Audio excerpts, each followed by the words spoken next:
Good morning सर्वांना आणि तुम्हा सर्वांना आमच्या परिवारातर्फे गुढीपाडव्याच्या आणि नवीन वर्षाच्या खूप खूप शुभेच्छा. तर आम्ही इथे गुढी उभारत होतो, तर त्याचा व्हिडिओ पुढे जोडलेला आहे आणि पूर्ण दिवसभरात काय काय केले तेही आहे. तर तुम्ही बघा, व्हिडिओ नक्की आवडेल तुम्हाला. आवडलं तर लाईक करा आणि शेअर करा.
उंबरठ्यावरती लेपन केले छान असं, रांगोळी काढली. ही गुढीची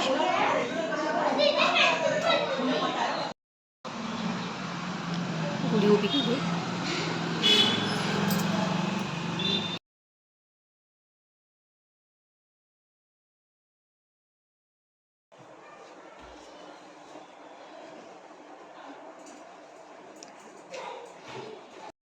पाला ह्याच्यात गूळ, खोबरं, धणे, ओवा, कडुलिंब असं सगळं घालून बारीक केलं आहे ते. आणि ते खाल्लेलं चांगलं असतं. आज पाडव्याच्या दिवशी खातात आणि या पंचामृतीचा प्रसाद दिला सर्वांना. आणि माझी मेहंदी दाखवली. कोण पण छोटासा होता आणि संपत आला होता पटकन, त्यामुळे इथे एवढीच काढली. आणि हातावर असा सिंपल गोळा काढला आहे. एक हाऊस म्हणून ती वरणार आहे. वाटाण्याची भाजी आणि पिवळा बटाटा आणि पुरी बनवायची आहे. भात लावायचा आहे आता. हे डाळ शिजवून घेतली आहे सकाळी लवकरच. बटाटे शिजवून झालेले आहेत. वाटाणा आता ह्याच्यात वाटण पण करून ठेवलेलं आहे ह्याचं भाजीसाठी. आलं लसणाची पेस्ट करून ठेवलेलीच आहे. आणि हे चिरून घ्यायचं आहे, कोथिंबीर, मिरची, कांदा. आता मी भाजीची वगैरे तयारी करते आणि पुरीचं पीठ मळून घेते आणि एक साईडला कुकर लावते. आणि ही मटकी रात्री भिजत टाकली होती उद्यासाठी, कारण की आजचं भागायला तरी उद्याला काहीतरी करायलाच हवं आहे ना, म्हणून मग ती मटकी टाकून ठेवली होती. आता ही चाळणीमध्ये काढून ठेवली आहे, त्याला मस्तपैकी मोड येतील. इथे मी पुरीचं पीठ भिजवून घेत होती. सर्दी खोकल्यामुळे तुम्हाला आवाज येत नाही, त्यामुळे व्हॉइस ओव्हर करते. गव्हाचं पीठ घेतलं, त्यात अर्धी वाटी रवा टाकला, मीठ टाकली आणि थोडंसं साखर टाकायची 4 दाणे. म्हणजे मग पुरी तेलकट वगैरे काय होत नाही आणि छान फुलते पण, आणि रंग पण छान येतो पुरीला साखरेमुळे. म्हणून थोडीशी अगदी 4 दाणेच साखर टाकायची. आणि पीठ चांगलं घट्टसर असं मळून घ्यायचं. पातळ ठेवायचं नाही, ते चांगलं घट्ट मळून घ्यायचं. असं घट्ट पीठ मळून झालेलं आहे. आणि पटकन भाज्या टाकून घेते सगळ्या. ते काही तुम्हाला दाखवत बसत नाही, नंतर सगळं झालं की एकदम दाखवते ना.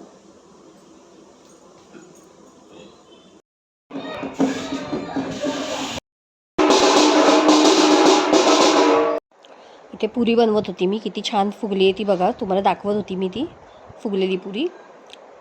एकदम बारीक गॅसवर नाही तळायची, थोडंसं मीडियम गॅस ठेवायचा, म्हणजे छान फुगतात पुऱ्या आणि तेलकट पण होत नाहीत.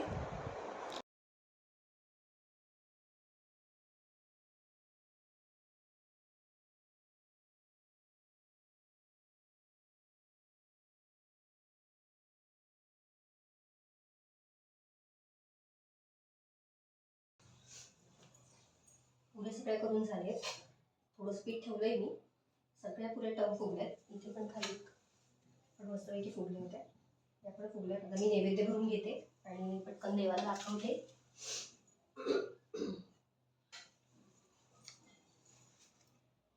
की नैवेद्य ताट भरून झाले. आता मी नैवेद्य दाखवून घेते. वाटाण्याची आमटी, आम्रखंड आहे, बटाट्याची भाजी, पुरी आणि वरण भात असं मस्तपैकी केलेलं आहे. भजी पापड नाही तळलं कारण की आधीच सर्दी खोकला झाला आहे ना, त्यामुळे. आता हे नैवेद्य दाखवून घेते देवाला. सगळं काही आवरून झालं आहे. आवरून म्हणजे स्वयंपाक झाला आहे, नैवेद्य दाखवून झालं आहे. आता इथे भांडी माझी वाट बघतायत, दिसतात का तुम्हाला? त्यांना आता घासून घेते आणि मग जरा निवांत बसते. आणि हां, तुम्हाला ती मुलं पालखी बनवतात ते पण दाखवते. बघते कितपत त्यांचं आलं आहे ते. झाली ना बनवून? आता कधी बाहेर काढणार आहे? 3 वाजता जेवून. आवरून झालं आहे. आता जरा बसली आहे. जेवायचं आहे अजून मला. श्री जेवून गेला कारण की त्यांची पालखी नेणार आहेत ना ते लहान मुलांची, म्हणून. श्रीला काल ना गोल्ड नाही, सिल्वर आणि ब्रॉन्झ मेडल मिळालं आहे. हे बघा, सेकंड रँक आला त्याचा. आणि त्यांच्या टीमचा पण सेकंड रँक आला. जर का फर्स्ट आला असतं तर त्यांना पुढे अजून जाता आलं असतं. पण म्हटलं ठीक आहे, एवढं जरी केलं तरी भरपूर आहे मुलांनी. त्यामुळे मग त्याला कुठे जाण्यापासून वगैरे अडवत नाही आम्ही, जाऊन देतो त्याला. आणि त्यांनी छावाचं पण पेंटिंग केलं होतं, त्याचा पण मी शॉर्ट व्हिडिओ टाकला होता, ते दाखवते तुम्हाला पुन्हा एकदा. हे बघा, हे पेंटिंग आहे ते त्यांनी केलेलं. असंच आम्ही फक्त भिंतीवर लावून ठेवलं आहे. त्याला हे करायचं आहे, लॅमिनेशन करून घ्यायचं आहे. अजून बरेच त्याचे चित्र आहेत, स्केच त्यांनी जे काढलेले आहेत ते. त्याचं पण एक पूर्ण वही भरलेली आहे, ती पण ठेवली आहे. ती पण दाखवेन तुम्हाला एक दिवस अशीच. आमच्या इथे विठ्ठल रुक्मिणीचं मंदिर आहे ना, जे की मी दाखवलं होतं तुम्हाला मागे. तर त्यांची पालखी येते आज पाडव्याच्या दिवशी. तर ती पालखी आली होती, त्यासाठी आम्ही सर्वजण खाली गेलो होतो. आणि त्यांनी ना खूप छान डान्स आणि एक कार्यक्रम पण छोटासा नामदेवांचा, ते पण मी केला आहे व्हिडिओ, तो बघा तुम्ही.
वडिलांचं नाव दामाजी आणि आईचं नाव गोणाई होतं. दामाजी आपला व्यवसाय सांभाळून गावातल्या विठ्ठलाच्या मंदिराची देखभाल देखील करत असत. विठ्ठलाची पूजा करणं, त्याला नैवेद्य दाखवणं, ही सगळी कामं दामाजी नित्य नियमाने करत असत.